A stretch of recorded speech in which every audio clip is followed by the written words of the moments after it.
Alam mo ba na kapag mahuli mo yung isang taong nagloloko is hahanapan ka rin neto ng kamalian mo. Yung tipong babalik na rin ka. That's why dito ka magugulat talaga na uy, teka lang. Bakit parang dati napapatawad niya naman ako, parang napapalagpas niya naman, akala ko wala lang sa kanya yon. Pero ngayon, na nakagawa siya ng kasalanan, and then kapag nahuli mo is ebebelta niya yun sa'yo.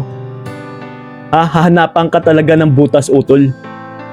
Ganun kasi kapag may ginagawang kalokohan yung isang tao, magugulat ka na lang na babalik na rin ka, na ibabalik niya sa'yo yung mga kasalanan mo rin na kahit hindi mo naman nagawa or kahit mga minors lang na pagkakamali is hahalongkatin niya pa.